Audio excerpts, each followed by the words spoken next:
Hello. Hi. My name is Nancy from Parenting, and here I am today talking about things that you can do that will benefit your children. And the reason why I say you is because you know that I am a great believer that um, uh, it's the things that you do that your children will copy and that eventually your children will incorporate in their own lives. So number one is going to be try something new, and that will actually not only help you to keep your mind active and to see every day as a new day because it's something new. It will also show your children that they can also try something new, and if it doesn't work, it doesn't matter. It also teaches them to persevere and to try again and again. Something that I have tried is obviously to start a YouTube channel, like I have done now, and to write posts in my blog. And there was this idea I had with my sister who is in Mexico, and we had the idea of maybe doing something like a podcast in Spanish and interviewing people and interesting people that we have met. One of those people was this friend of hers that is running an online reading club, and I was invited to the club once, and it's just amazing how you can do so many things online nowadays. So I did go through the interview because I wanted to try and maybe edit the audio and use the video, and it just didn't turn out very well. I'm still working on it, and I feel very excited of trying new things anyway. So I said to her, I will use the information that I got from that lovely interview, and I will just share all what I learned from there into a blog post, which I will put the link in those notes below the video. So trying something new. Learning meditation is the number two, and learning meditation, obviously, if you know me, you will know that I will always suggest you to do meditation because it's something that actually changed my life, and it was the beginning of incorporating mindfulness in my life and that of my children too. I don't push for meditation with them, but I do share meditation with them at night before sleeping. It really helps them relaxing. They do choose sometimes between meditation or stories. And yeah, try it. I will put links for all the things that I am saying here, and there will be also the links will also be in my blog post. And the number three is join a virtual community group, which is what I was talking about earlier about this friend that is running a reading group, and she's not only running a reading group, she's got also an exercising group, so you have the accountability of others to do exercise with you. She is also running like a sort of an altruistic group, and in that group they help people who are in need of some sort. And she had the idea through the interview, I think, I as well, of also running another group for practicing her English. She is a teacher. She's a Spanish teacher, so you can also find her online teaching Spanish. I will put the links down there. And but she also said, I would like to practice my English. So that's another new thing she's going to start doing. Then number four is teaching a skill, which is one of the things that I'm trying to do here, like like sharing my knowledge with others, just like that friend of mine is sharing her Spanish skills with others. And if it's not that, it could be anything else that and it's either learning something new or just teaching something, and it just will make you feel of use to somebody else, and it will make you feel that the feeling of giving is always a very nice one. I think it's always nicer to give than to receive. And as usual, like with anything else, I will tell you that your children, when you start doing those things, your children will feel excited about it too, and will feel maybe they have another idea for doing it themselves with their friends. Number five is set the timer and be with a loved one. And if you happen to be on your own, as it is the case with some people, you are never really on your own. And it happens with my neighbor, for example. She is in the middle between our house and the other neighbor's house, and those two little girls play together in the garden, from garden to garden.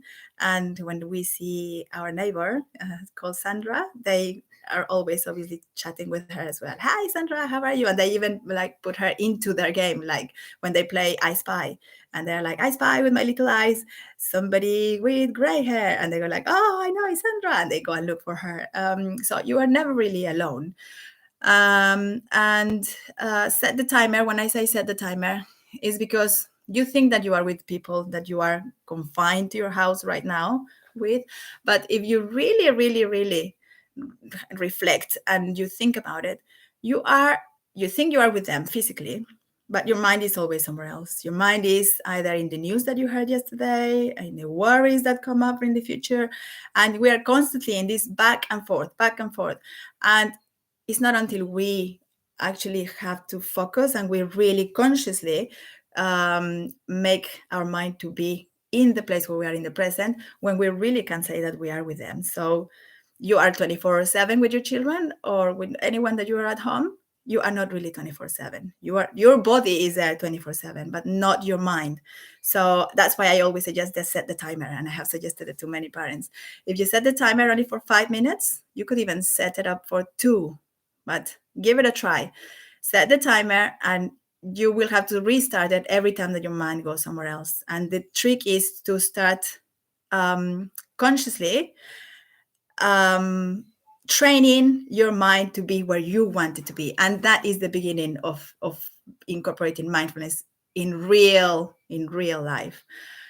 You can always say, I'm going to meditate and I'm going to be in this time with a sitting group or something for this time. But if you want to really implement mindfulness in your life and for being more of a transformational tool, you have to start incorporating it in the very daily, really simple things in life. And that could be either washing your hands, now that we wash them so many times a day, and just is like setting the timer. It's like setting a little internal timer of 1 minute in which I'm going to be really paying attention to what is going on in my mind and bringing back my attention to what I'm doing physically.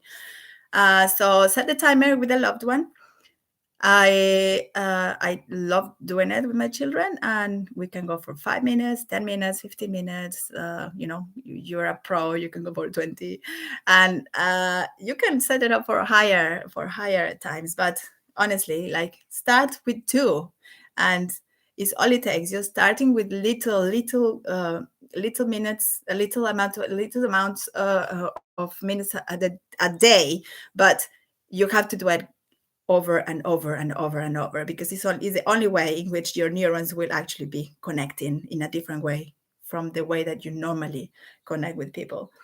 And it will be very rewarding. So give it a try. Number 6 is throwing a virtual party. In the conversation that I had with Laura, who was the guest of this interview that I'm talking about, she mentioned that her husband's birthday came up. I think it was probably celebrated 2 weeks ago or something, and she thought of the idea of throwing a virtual party, and I didn't know that that could be done, but apparently you can use Zoom or Google Hangouts or all these online resources for throwing a party. And the ones that couldn't be there in that moment just sent lovely messages on videos as well. So why not give it a try? And by the way, because it is my birthday today, I might try that. I'm not sure. I will see later. But number 7 is, number 7, I just listed a few of the normal things that we do when we have time off, which would be, the typical board games, playing with your children, baking, cooking, gardening. I mean, call it anything. But the point here is that whatever you want to do, just do it. And you are going to have some moments in your day in which you are going to be triggered by anything. And when those moments come, I just want you to, acknowledge those moments and acknowledge that feeling that you're feeling in that moment, and just breathe in and feel any tension that is in your body. And when you breathe out, just release the tension. So go do whatever you want, jump up and down with them in the trampoline. If you haven't got a garden, just, do baking, reading, anything. But at some point, you might get those triggers coming up. And it is about how we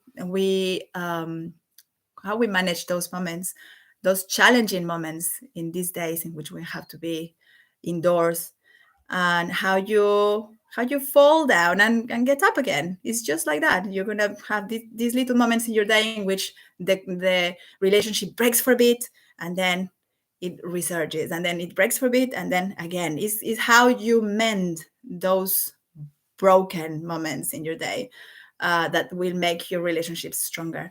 So it is a time in which we can make the best of lockdown and learn from whatever is being thrown at us by life and circumstances and by relationships, and just make obviously something good out of whatever seems to be bad, because it's only seeming, is only one, it's just something in our mind. So when you kind of leave aside the judgment, and you leave aside the criticizing of how things are done by different people in your household, you can just be with them and just acknowledge what you're feeling and let it go. That's all.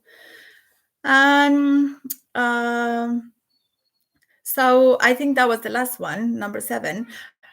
Once that you get into this wonderful journey of trying to just go back to your breath, you will find that anything that you do, no matter what, it can be an opportunity for you to learn. And one of the wonderful things of being with children is that they are there just to give you, they're like little reminders of how you can of how you can, things that you can see in themselves as being, oh, he needs this to be fixed, is nothing to do with the child being fixed. It's just about your perception of things, and how we are just kind of just trying to sort things out there, when all we need to do is to go inward, and by doing a little bit of meditation, by going inward and reflecting on why we're feeling or we're thinking what we are thinking, and making that connection, your days can go obviously much better than if you do nothing and you just feel that life is just throwing things at you. I just think that life is throwing things for us to grow, and this is a time of growth. So take it as a time of growth. Enjoy the best that you can in these times, and if you like, or you find that this was useful, just give it a like and subscribe to my channel. Share it with anyone that you think that it would be helpful, and go to the links that I will share with you if you want to find out more. And I'll see you here next time. If you have any questions, please do that in the comments.